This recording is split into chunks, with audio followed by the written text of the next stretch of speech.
Pushpak is one of the smart city develop by CIDCO. म्हणजे तुम्हाला त्याच्यामध्ये डीमार्ट भेटेल. नवी मुंबईचे पहिले 2 5 स्टार हॉटेल पण तुम्हाला पुष्पक मध्येच भेटतील. त्यानंतर आतमध्ये पोलीस स्टेशन आहे, फायर स्टेशन आहे, बस स्टॉप आहे, मार्केट आहे, स्कूल्स तर आहेतच, गार्डन्स आहेत, जागोजागी तुम्हाला जॉगिंग ट्रॅक साठी ओपन स्पेसेस सोडलेले आहेत. म्हणजे सिलेक्टिव्ह सेक्टर आहेत त्याच्यामध्ये. सेक्टर 10 आहेत ऑलरेडी. असं म्हणजे उल्व्यासारखे सेक्टर 26 वगैरे असं जास्त सेक्टर्स नाहीयेत. सो इट्स म्हणजे असं म्हणू शकता की तुम्ही एक खूप चांगलं इन्फ्रास्ट्रक्चर ऑलरेडी तिथे अवेलेबल आहे. ऑल मॉडर्न अम्युनिटीज अवेलेबल आहेत आणि लिमिटेड युनिट्स आहेत. बिकॉज आज कोणालाही क्राऊड मध्ये राहायला आवडत नाहीये. आणि त्यासोबत तुम्हाला एन्व्हायरमेंटचा टच आहे. म्हणजे तुम्ही पुष्पक नगर तुम्ही एक पर्सनली जाऊन व्हिजिट कराल तर तुम्हाला असं दिसेल की सेक्टर 10 नंतर पूर्णपणे तुम्हाला माउंटनची रेंज आहे आणि तुम्ही तिथे पावसाळ्यामध्ये वॉटरफॉल्स बघू शकता, तिथे ट्रेक करू शकता आणि खूप चांगला तिथले जे एअर क्वालिटी मी म्हणेन, आज आपल्याला पण एअर क्वालिटी हेल्थ बद्दल अवेअरनेस खूप चांगलं चाललेलं आहे. तर तुम्ही तिथे एअर क्वालिटी पण चेक कराल तर बिईंग फॉरेस्ट मध्ये असल्यामुळे, वॉटरफॉल्स असल्यामुळे तुम्हाला खूप चांगली एन्व्हायरमेंटची नातं तुमचं तिथं बनतंय. आणि ऍट द सेम टाइम तो तुमच्या अतुल सेतूच्या रोडवरती येतो. अलिबाग विरारचा कॉरिडॉरचा पार्टी आहे आणि सिडकोने स्मार्ट सिटी म्हणून ऑलरेडी डिक्लेअर केलेला आहे. सर्व मेजर ज्या तुम्हाला अम्युनिटीज, पब्लिक अम्युनिटी जे लागतात ते ऑलरेडी तिथे सिडकोने दिलेल्या आहेत. आणि सध्या हा डेव्हलपिंग नोड आहे. तेव्हा मी कस्टमर्सला हे म्हणेन की तुम्ही जर जेवढ्या लवकरात लवकर तिथे येऊन घर घ्याल तेवढं तुम्ही तुमच्या आवाक्यामध्ये त्या प्राइस बसतील. जसं जशा गोष्टी डेव्हलप होतील, जसं आता वाशी डेव्हलप झालाय, सानपाडा डेव्हलप झालेला आहे, तर तिथे लोकांना आता अफोर्डेबल सेगमेंट मध्ये घर घेणं जरा अवघड जाते. मी मान्य करतो की सिडको हा अंडर डेव्हलपिंग नोड आहे. पण येणाऱ्या काळामध्ये नक्कीच तिथे तुम्हाला खूप चांगल्या प्रकारे रोड्स, शाळा, गार्डन्स आणि एन्व्हायरमेंटचा टच म्हणजे तुम्हाला मे बी नवी मुंबईच्या मोस्ट ऑफ द एरियामध्ये नाही भेटणार. पण पुष्पक हा असा नोड आहे की जिथे तुम्हाला modern lifestyle with environment support, तो बॅलन्स इकोसिस्टम तुम्हाला पुष्पक नगर मध्ये बघायला भेटेल. तर तो दॅट इज दी. आणि सध्या एअरपोर्ट चालू झालेला आहे, अतुल सेतू चालू झालेला आहे. जर लोकांनी ह्या वेळेला घर जर ते नाही घेऊ शकले तर again it will be again Vashi and Sanpada for the future booking customers. Yes sir, आता एक्सपो आहे तर नॅचरली लोकांच्या अपेक्षा वाढलेल्या असतात की आम्ही फ्लॅट बुक करतोय, एवढा वेळ काढून इथे येतोय तर आम्हाला नक्कीच काहीतरी बेनिफिट व्हावा. आणि we are also there for the our customers. तर आम्ही असं ऑफर ठेवलेलं आहे की जे कोणी एक युनिट बुक करतील 1 BHK और 2 BHK तर त्यांना आम्ही एक इलेक्ट्रॉनिक्स आयटम, त्यांना आम्ही टोकन ऑफ लव्ह म्हणून जसं वॉशिंग मशीन किंवा फ्रीज, AC, टेलिव्हिजन ह्यापैकी कोणता एक आयटम आम्ही त्यांना एक ऑफर म्हणू शकतो. आणि जर 2 युनिट्स बुक केले, 2 BHK किंवा एखादा शॉप आणि एखादा 1 BHK असे 2 युनिट जर तुम्ही बुक केले तर तुम्हाला त्याच्यामध्ये आम्ही इलेक्ट्रिकल स्कूटर हे आम्ही एक टोकन ऑफ लव्ह म्हणून देऊ शकतो. ऍक्च्युअली तेच आहे ना. आता काय होतं नवी मुंबई, आता स्पेशली जो एअरपोर्टचा मी विचार करेल तर एक जनरेशन गॅप आला ऍक्च्युली एअरपोर्ट होणार म्हणत. पण मागल्या 5-7 वर्षामध्ये जशा गोष्टी घडलेल्या आहेत, म्हणजे अतुल सेतू बनला, अतुल सेतू नंतर विमानतळ बनलं, आता जे छत्रपती शिवाजी महाराज टर्मिनलचा T1 आता बंद होतोय आणि ते पूर्णपणे स्विच होतोय इकडे आपल्या नवी मुंबई एअरपोर्ट मध्ये. तर ऑलमोस्ट आता 34 फ्लाइट्स टेक ऑफ करतायत. तर येणाऱ्या काळात तुम्हाला 300+ flights daily landing take off करताना भेटतील. नॅचरली याचा अर्थ असा आहे की तिथे सराउंडिंग छोट्या एरियावरती लोड येणार आहे. लोकांना ह्या सर्व एअरपोर्ट चालवण्यासाठी लोकांना घरे हवे आहेत, शाळा हवे आहेत, म्हणजे व्यवसायाची ऑपॉर्च्युनिटी आहे. मग ते डिमांड सप्लायचा परत प्रॉब्लेम होणार आणि लोकांना परत घरं महाग भेटणार.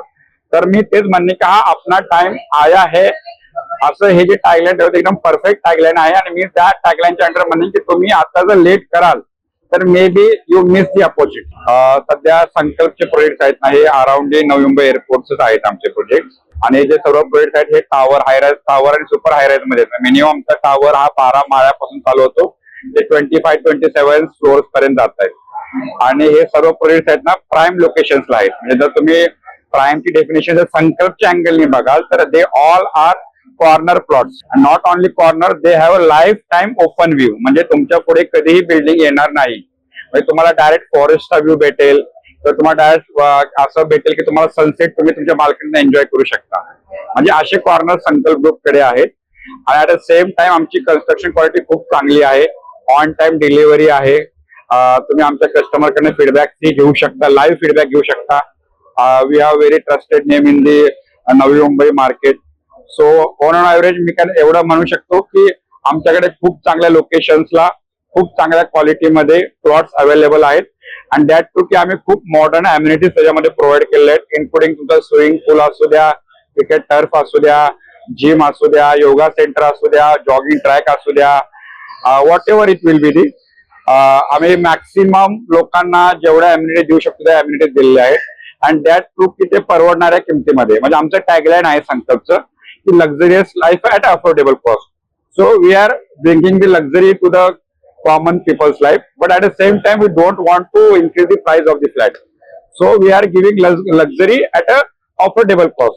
So संकल्प हा एवढा चांगला ऑप्शन आहे कस्टमरसाठी की तुम्ही घेताय प्राईम लोकेशनला प्लॉट, चांगल्या लोकेशनला प्लॉट मिळतोय, लाईफ टाइम ओपन व्ह्यूज आहेत त्या प्लॉटसाठी, क्वालिटी ऑफ कन्स्ट्रक्शन चांगली आहे, लक्झरी पण तुम्हाला भेटते आणि हे सर्व तुम्हाला खूप चांगल्या अफोर्डेबल कॉस्ट मध्ये मिळते.